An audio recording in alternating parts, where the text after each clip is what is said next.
பயப்படாதீங்க. உங்களை சத்தியமூர்த்தி வீட்டுல பாத்துருக்கேன். சத்தியமூர்த்தி தான் என்ன கடத்த சொன்னாரா? ஐயோ, என்ன விசுவாசி பண்ணி கொண்டுறீங்களா? பயப்படாதீங்க. நான் உங்களை காப்பாத்ததான் இங்க கூட்டிட்டு வந்திருக்கேன். சத்தியமா என்ன நம்புங்க.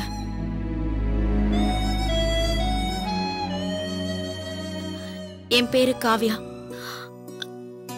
நான் சத்தியமூர்த்தியோட மருமகதான். ஆனா கெட்டவல்ல. என் மாமனாரை பாக்குறதுக்கு நீங்க வீட்டுக்கு வந்தப்போ நானும் உங்களை பார்த்தேன். என் மாமனாரே உங்களை கொல்ல ஆள் அனுப்புனதும் நானும் இன்னொரு பொண்ணும் சேர்ந்துதான் உங்களை காப்பாத்தணும். இல்லனா அவரோட ஆட்கள் உங்களை கொண்டு இருப்பாங்க. தேவராஜ் சார் தான் உங்களை பாதுகாப்பா பாத்துக்க சொன்னாரு. அவரே உங்களுக்கு தெரியுமா? இதெல்லாம் அப்புறமா பேசிக்கலாம். என் ஹஸ்பண்ட் தான் இங்க டாக்டரா இருக்காரு. அவர் எல்லா பேஷண்ட்ஸையும் பார்க்க ரவுண்ட்ஸ் வருவாரு. அவர் வர நேரம் ஆச்சு. நான் சிக்னல் கொடுத்ததும் கண்ணை மூடிக்கங்க. நான் அவரை சமாளிச்சு அனுப்புற வரைக்கும் கண்ணை திறக்காதீங்க.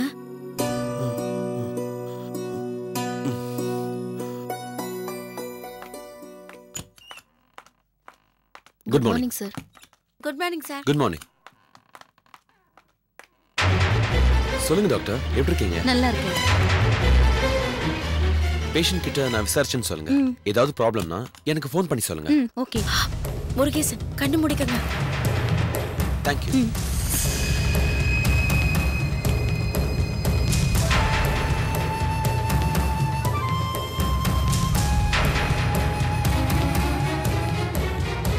என்ன காவ்யா, நீ இங்க என்ன பண்ற? அது இவரு எனக்கு தெரிஞ்ச பேஷண்ட். அதான் இவரை பார்த்துட்டு போலான்னு வந்தேன். அப்போ நான் செக் பண்றேன். இன்ஜெக்ஷன் போட்டிருக்காங்களா? போட்டிருக்காங்க. என்ன ப்ராப்ளம் இவருக்கு? அது ப்ராப்ளம் வந்து அது ஸ்பைனல் கார்ட்ல ப்ராப்ளம். யார் சொன்னா? எந்த டாக்டர் சொன்னாங்க? அது இவரா தான் சொன்னாரு. அப்போ ஒன்னு பண்ணலாம், ஸ்கேன் பண்ணி பாத்துருவோம். இல்ல அதான் டாக்டர் மாலிக் இருக்கார்ல. ஓ, அவரு ட்ரீட் பண்ணாரா? அவர்தான். குட். சரி, டேக் கேர் ஆஃப் ஹிம்.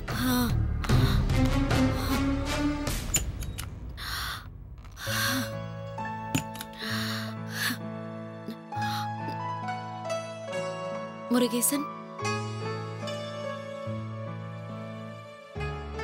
நான் உங்களை நம்புறேம்மா. கொஞ்ச நேரத்துல என்ன நடக்குதுன்னே தெரியாத குழப்பத்துல இருந்தேன். கொல்ல வந்தது யாரு, கட்டினது யாருன்னு ஒண்ணுமே புரியல. சுருக்கமா சொல்ல போனா என் மாமனார் உங்களை ஊரெல்லாம் ஆள் அனுப்பி தேடிக்கிட்டு இருக்காரு. நீங்க இங்க சேஃபா அவரோட ஹாஸ்பிட்டல்லயே இருக்கீங்க. தேவராஜ் எங்க வருவாரா? என்ன தவிர இங்க யார் வந்தாலும் உங்களுக்கு தான் பிரச்சனை. என் மாமனார் மோப்பம் பிடிச்சிடுவாரு. உங்களை கோர்ட்டுக்கு கொண்டு போற வரைக்கும் தேவராஜ் சார் உங்களை பத்திரமா பாத்துக்க சொல்லியிருக்காரு. நீங்க எதுக்கும் கவலைப்படாம தைரியமா இருங்க. தேவராஜ் ஐயா பேச்ச கேட்டிருந்தா என் உயிருக்கு ஆபத்து வந்திருக்காதுமா. அவர் அப்பயே என்ச்சிருக்க பண்ணாருமா. நான் தான் என் பொண்டாட்டி பேச்சு கேட்டு பணத்துக்கு ஆசைப்பட்டு உன் மாமனாரை பிளாக்மெயில் பண்ண. அவரு மொத்தமாவே என் கதையை முடிக்க நினைச்சிட்டாருமா. சரி, நடந்தது நடந்து போச்சு. மேற்கொண்டு அவசரப்பட்டு இனி எந்த தப்பும் பண்ணிடாதீங்க. இந்தாங்க, இந்த மொபைலை வச்சுக்கோங்க. ஏதாவது எமர்ஜென்சினா இதுல இருக்கிற நம்பருக்கு ஃபோன் பண்ணா போதும். நான் உடனே இங்க வந்துருவேன். ரொம்ப நன்றிமா. லக்ஷ்மி, இந்த பேஷண்ட்க்கு நிறைய கேர் எடுத்து பாத்துக்கோங்க. வேற யாரும் இங்க வந்து பார்க்க அலோ பண்ணாதீங்க. சரிங்க மேடம். நான் போயிட்டு வரேன்.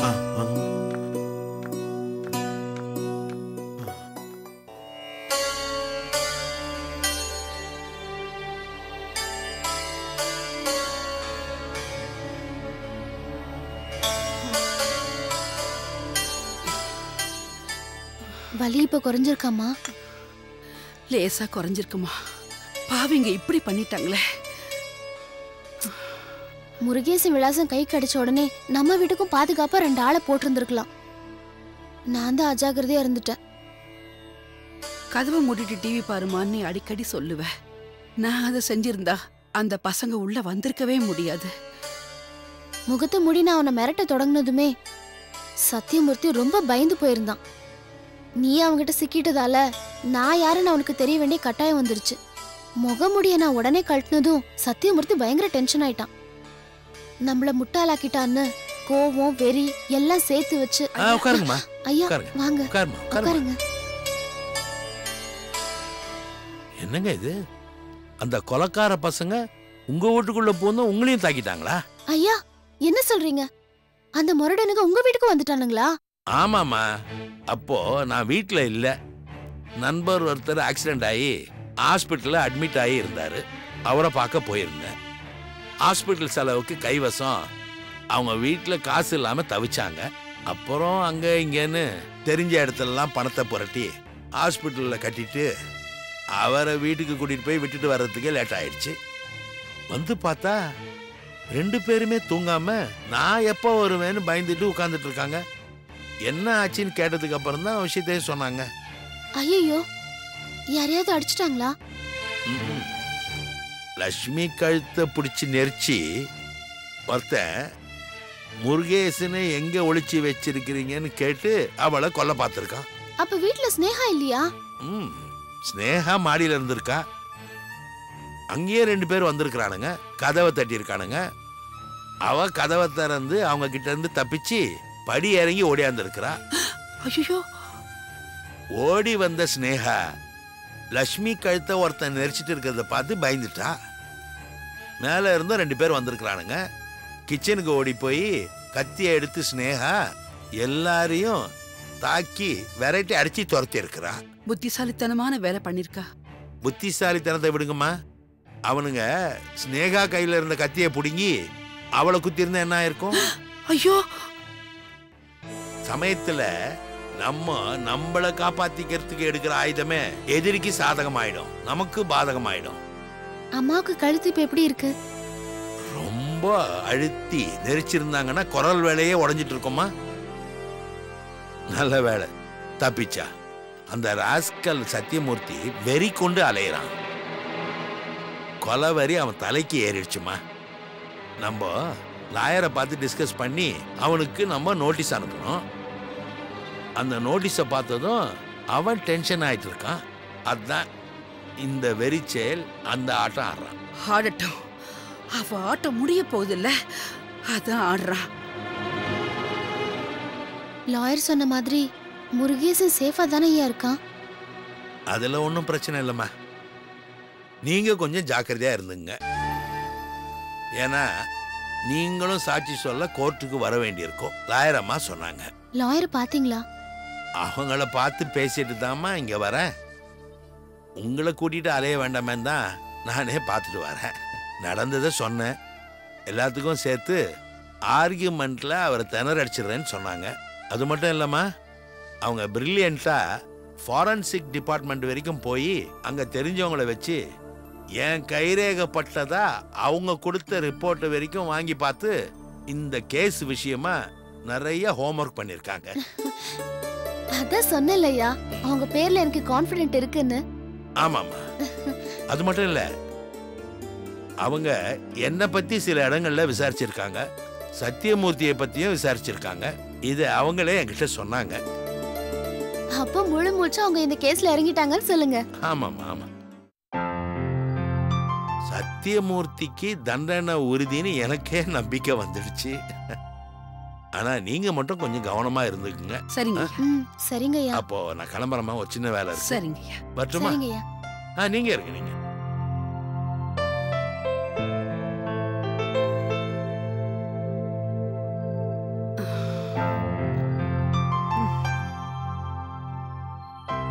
இறந்து போன பெரியய்யாவோட ஆத்மா சாந்தி அடையணும். கண்டிப்பா நடக்குமா?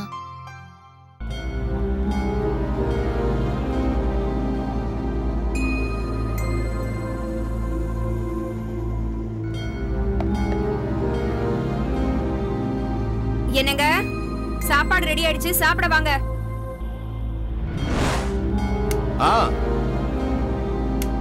வந்துட்டேன் மேனகா. சீக்கிரம் வாங்க, ஆறிட போகுது. வந்துட்டேன். எனக்கு நல்ல பசி. உன்கிட்ட கேட்கணும்னு நினைச்சேன், நீயே கூப்பிட்ட. ஆமா, என்ன ஸ்பெஷல் இன்னைக்கு? உங்களுக்கு பிடிச்ச பிரியாணி. Okay, super.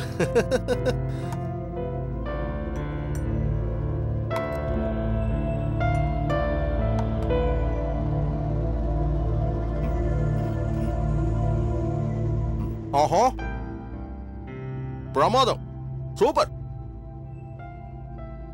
பாசமா இருக்கிற பொண்டாட்டி கையால பழைய சாதம் சாப்பிட்டாலே சூப்பரா இருக்கும். நீ அன்பா பிரியாணி சமைச்சிருக்க, எக்ஸலன்ட். போ. இவ்வளவு டேஸ்டா பிரியாணி நான் சாப்பிட்டதே கிடையாது மேனகா. என் மனசுல நீ எங்கேயோ உயர்ந்து நிக்கிற. இந்த விஷயத்துல தாய்க்கு தாங்க முதலிடம். பெத்த புள்ள மேல தனக்கு 1000 கோவம் இருந்தாலும் சாப்பாட்டுல எந்த தாயும் வஞ்சனம் பார்க்க மாட்டா.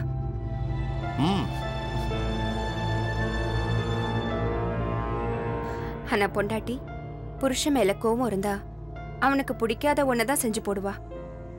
இன்னும் கோவம் அதிகமாயி குடும்பத்துல சண்டை தான் பெருசாகும். ஆனா என் விஷயத்துல நீ அந்த மாதிரி நடந்துகிட்டதே இல்லையே மேனகா. நான் உன்னை எவ்வளவு கொடுமைப்படுத்திருக்கேன், எவ்வளவோ இம்சை பண்ணிருக்கேன். உன்னை பொண்டாட்டியா நடத்தினதே கிடையாது. என் ஆசைக்கு இணங்குற ஒரு போக பொருளா தான் நான் உன்னை பார்த்தேன். மனைவிங்கிற மரியாதையை நான் உனக்கு கொடுத்ததே கிடையாது. ஒரு சராசரி பொண்ணுக்கு கொடுக்க வேண்டிய ரெஸ்பெக்ட் கூட நான் உனக்கு கொடுத்ததே இல்லை. கேவலமா தான் நடந்துட்டு இருந்திருக்கேன். ஆனா அதுக்காக நீ என்ன வெறுத்து ஒதுக்கலையே. நான் உன்னை கேவலமா நடத்தினேங்கிறதுக்காக நீ என்கிட்ட வேண்டாம் வெறுப்பா நடந்துக்கல. ஏதோ எப்படியோ அவன் இருந்துட்டு போறாங்கிற மாதிரி சமைச்சு போடலையே, நல்லா தானே பாத்துக்கிட்ட. எனக்கு சாம்பார் பிடிக்குமா, வத்த குழம்பு பிடிக்குமா, ரசம் பிடிக்குமா, பொரியல் பிடிக்குமா, அவியல் பிடிக்குமா, பார்த்து பார்த்து செஞ்சதோ. இப்ப கூட சூப்பரா பிரியாணி செஞ்சிருக்க. அதனால சொல்றேன், என் மனசுல என் அம்மாவோட உயர்ந்த இடத்துல நீ இருக்க. இல்ல சித்தார்த், ஒரு தாயோட மனசுல என்னைக்கும் சுயநலம் இருந்ததில்ல. உனக்கு நான் சேவை செஞ்சாலும், உன் வாய்க்கு நான் ருசியா சமைச்சு போட்டாலும், உன் ஆசைக்கு நான் அடி பணிஞ்சாலும் எல்லாத்துலயும் ஒரு சுயநலம் இருக்குதானே செய்யுது. அப்புறம் எப்படி நான் தாயை விட உயர்ந்தவளா இருப்பேன்? போதுமா, போதும் போதும், அவ்வளவுதான். ஏன் பிடிக்கலையா? பிரமாதமா இருக்கு. பேசிட்டு இருந்ததுல நான் கண்டபடி சாப்பிட்டேன். நீ பாட்டுக்கு பரிமாறிக்கிட்டே இருக்க, நான் பாட்டு சாப்பிட்டுக்கிட்டே இருக்கேன். என்னமோ இதுக்கு மேல என் வாழ்க்கையில நான் சாப்பிடவே போறது இல்லைங்கிற மாதிரியும், எல்லா சாப்பாட்டையும் இன்னைக்கே சாப்பிடுற மாதிரி சாப்பிட்டுக்கிட்டு இருக்கேன். போதும்.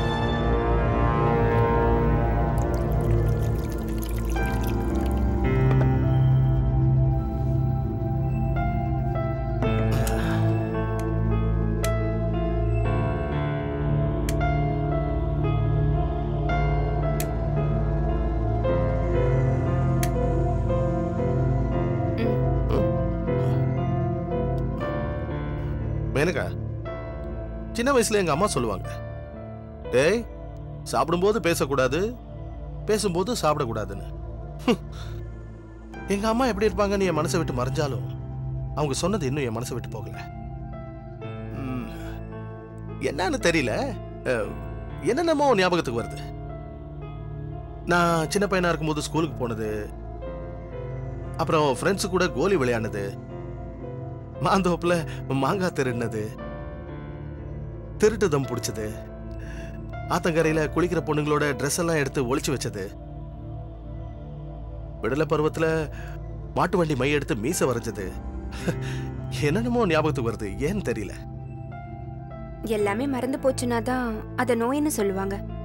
ஞாபகத்துக்கு வருதுன்னா அது நல்ல விஷயம் தானே?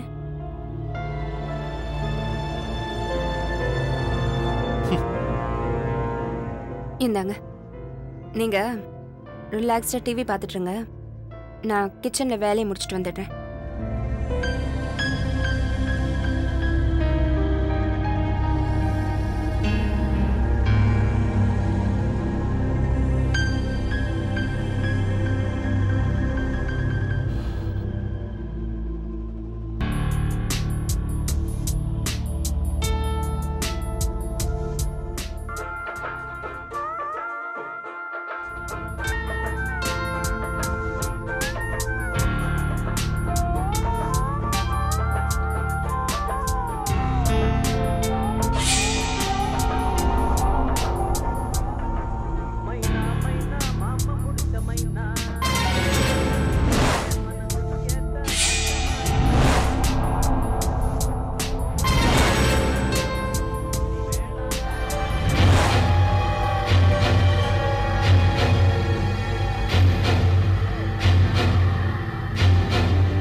இந்தாங்க பால். என்ன போட்டிருக்க? என்னது? இல்ல வெறும் பாலா இல்ல பாதாம் பாலா? பாதாம் வேணும்னா தட்டி போட்டு எடுத்துட்டு வரேன். இல்ல வேண்டாம், குடு. இதையே பாதாம் பாலா நினைச்சு குடிச்சுக்கிறேன்.